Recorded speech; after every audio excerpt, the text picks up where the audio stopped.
কি রান্না করছো? মাছ হচ্ছে ভাজা। কি মাছ এটা? খয়রা মাছ। খয়রা মাছ এবং গোটা গোটা হচ্ছে। বাহ, কি হবে খয়রা মাছ দিয়ে আজকে? সর্ষে বাটা দিয়ে করবো, কাঁচা লঙ্কা সর্ষে দিয়ে। খয়রা মাছ সর্ষে বাটা দিয়ে ঝাল হবে? বাহ, আজকে এটাই রেসিপি? আর কিছু হবে না? আর কালকের তরকারি আছে।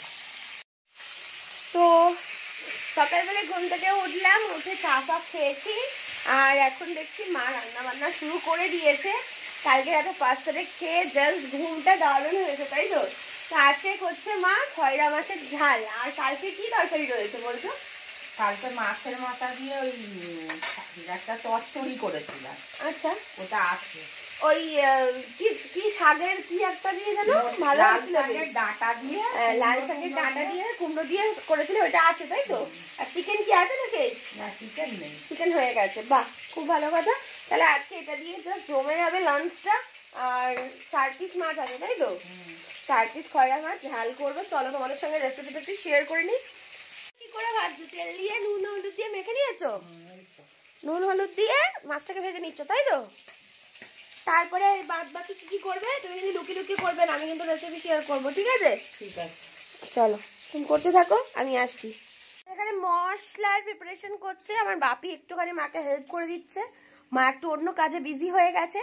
তো এখানে দেখতেই পাচ্ছ, মানে কি দিয়েছো বাপি? এটা কি?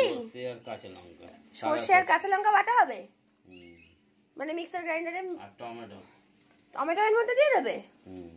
বাহ, এনে সর্ষে মা বলে দিয়েছে কতটা নিতে হবে, আর কাঁচা লঙ্কা এতগুলো, তো ভালোই ঝাল হবে গো বাপি। দেখতেই পাচ্ছ আমি চুল টুল বেঁধে চলে এসেছি, কারণ আমার মা আমাকে বলছে তোমার তো সকালবেলায় বেঁধেনি লাগছে। আসলে ঘুম থেকে উঠেছি না একটু আগেই জাস্ট, আর চা ফা খেয়ে সবে চলে এসেছি যে মা এখানে রান্নাঘরে কি করছে সেটা দেখবো বলে। তো এখানে মাকে বাপি একটুখানি হেল্প করে দিচ্ছে মশলাটা। তো এখানে দেখতেই পাচ্ছ মশলা প্রিপারেশন নেওয়া হচ্ছে। চলো আর কি কি হয় তারপরে তোমাদেরকে দেখিয়ে দিই। মশলা হয়ে গেল? এখনো বাকি রয়েছে? ও, মানে এটা জাস্ট আধ ভাঙা মশলা হয়ে গেছে। আর ওখানে মা এখন মাছ ভাজাভাজি করছে। এই রে, কাশি শুরু হয়ে গেছে আমার বাবার। হয়ে গেছে মা, মাছ ভাজা কমপ্লিট। এইবারে কি কি করতে হবে বলো? মাছ ভাজার পরে এইবারে কালো জিরে তেলের মধ্যে চলে যাচ্ছে কালো জিরে ফোড়নে, তাই তো? আর কিছু দিতে হবে না, কালো জিরে, শুধু কালো জিরে ফোড়ন দিলেই হয়ে যাবে তাই তো? ওকে, তারপরে মশলাটা দেখি একবার, দেখিয়ে দাও। এখান থেকে ইয়েটা কোথায় গেল? কি দেবো বলো? মগটা। মগ তো বালতির মধ্যেই থাকে। তো এই হচ্ছে মশলার ফাইনাল লুক। কাঁচা লঙ্কা, টমেটো আর সাদা সর্ষে আমি দেখে নিয়েছি বাকি যখন মশলা করছিল। কাঁচা লঙ্কা, টমেটো আর সাদা সর্ষেটাকে পেস্ট করে এইভাবে দিয়ে দেওয়া হলো তেলের মধ্যে কালো জিরা ফোড়ন দেওয়ার পরে, তাই তো? এর মধ্যে আর কি কি যাবে? আর হলুদ যাবে। হলুদ যাবে, লঙ্কা গুঁড়ো টুড়ো যাবে না তো? না, তাই জন্য কাঁচা লঙ্কাটা কি বেশি করে দেওয়া হলো? হ্যাঁ।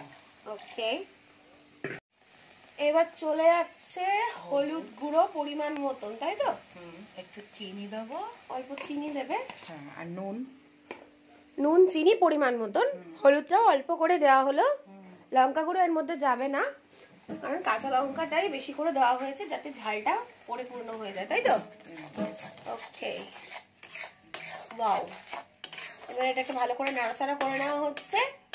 তারপরে মাছগুলো দিয়ে দিতে হবে, তাই তো? ওকে, চিনিটা দিয়ে দাও। এখনই কিন্তু স্মেলটা জাস্ট অসাধারণ লাগছে। এই হচ্ছে চিনি চলে যাচ্ছে গ্রেভির মধ্যে। 1 চামচ চিনি দিয়ে দিই। না, 1 চামচ না দিলে মনে হলো? না, আমি অল্প দিয়েছি। ও, অল্প দিয়েছো। 1 চামচ চিনি দিলে তো চিনি হয়ে যাবে, মিষ্টি গোলা হয়ে যাবে, তাই না? বাহ, সুন্দরভাবে গ্রেভিটা হয়ে যাচ্ছে এবারে। আচ্ছা, গ্রেভির জল দিয়ে দেওয়া হবে? দেব, তারা এটা অনেকটা ইয়ে লেগে আছে, অনেকটা মশলা লেগে আছে। তো সেটাকে তুমি জল দিয়ে গুলে দিয়ে দিচ্ছ, তাই তো? বাহ, তেল তো প্রায় ছেড়েই এসছে মনে হচ্ছে মশলা থেকে।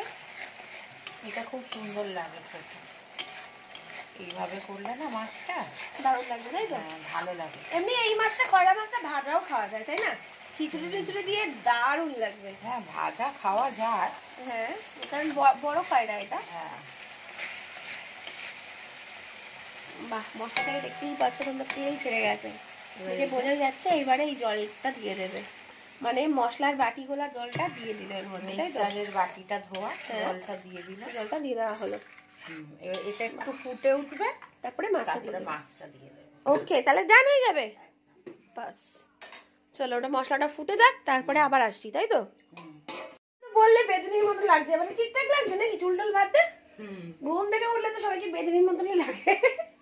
ঘুম থেকে উঠে কি বলো, আমি মেকআপ করবো, সাজুগুজু করবো, কি করবো? চুলটাও বাঁধিনি, তাও ওই জন্য মা আমাকে বকাবকি করছিল। চলো চুল টুল বেঁধে চলে এসেছি রান্নাঘরে। আর কি বলছিলে জানো? এটা বলছি রান্নাটা খুব সহজ, একদমই সহজ। আমি তো করি না, আমার কাছে কঠিন, কিন্তু তুমি যখন শিখিয়ে দিচ্ছ জিনিসটা এবারে সহজ লাগবে তাই তো? তুমি শিখে নাও, তুমি শিখে নাও। এখন আমার মা বলছে তুমি শিখে নাও। কেন গো? তুমি রান্না করে করে এত সুন্দর খাওয়াও আমাকে, শিখে নাও। খাওয়াই তো কি হয়েছে, তুমিও শিখে নাও। ঠিক আছে, শিখে নিচ্ছি। ওই জন্য তো আমিও শিখছি, আমার বন্ধুদেরকেও শিখিয়ে দিচ্ছি। খালি আমি একা কেন শিখবো, আমার বন্ধুরাও শিখে নেবে। ব্যাস। করে তুমি কি করছো এটাকে? এই যে দুটো গোটা লঙ্কা দেবো। দুটো গোটা লঙ্কা দিয়ে দিচ্ছে, দেখেছো? এগুলো আগে বলো না কেন? টুকরো করে দিয়ে দিচ্ছ কেন? মানে টুকরো কোথায় দিচ্ছি, এই যে ফাটিয়ে দিচ্ছো। দিয়ে দিলাম। এবারে মাছটা দিয়ে দেবো। এবারে মাছটা দিয়ে দেবে। হ্যাঁ এই যে, আহা হা, বড় বড় মাছ, এগুলো তো ভাজা ভাজাই খেলে হেভি লাগবে মামা। হ্যাঁ দেখেই তো জিভে জল চলে আসছে, মনে হচ্ছে গরম গরম ভাত। এই যে ভাত হয়ে গেছে, ভাত হয়ে এখনো হয়নি, হবে না এখনো, একবার ফুটিয়ে রেখে দিয়েছো তাই তো? আহা, গরম গরম ভাত আর এটা জাস্ট জমে যাবে কিন্তু। ফুটছে দেখো, টকবক টকবক করে, ঘোড়ার মতন। ঘোড়ার মতন টকবক না কিন্তু, এটা তরকারিটা ফুটছে টকবক টকবক করে তাই তো? ব্যাস চলো, রান্না প্রায় অলমোস্ট ডান। আর কিছু করবে না তো আজকে? আজকে একদম শর্টকাট ঝাড়লে। আজকে ফাঁকিবাজি রান্না করলে? মাঝে মাঝে এরকম ফাঁকিবাজি করা উচিত। সবসময় কি ভালো করে রান্না করে কষিয়ে করে করতে হবে? কষিয়ে না, এটা কষিয়ে, এটা কি না মানে রান্নার চাপটা কম, সেটাই বলছি। ওটাই আমি বলছি ফাঁকিবাজি। এই যে কালকের কতটা তরকারি আছে, আমি কি দেখাও। হ্যাঁ, রাতে তো খাওয়া হয়, এই রান্নাটা আছে। হ্যাঁ, এবেলা আমাদের হয়ে যাবে, ও বেলা আবার করব। ও বেলা আবার অন্য কিছু করে নেবে তাই তো? বাস, চলো তুমি রান্না বান্না করতে থাকো, আর এইভাবে আমি সুন্দর সুন্দর করে রান্না বান্না শিখি আর আমার বন্ধুদেরকেও শেখাতে থাকি। ঠিক আছে, চলো টাটা করে দাও। টাটা।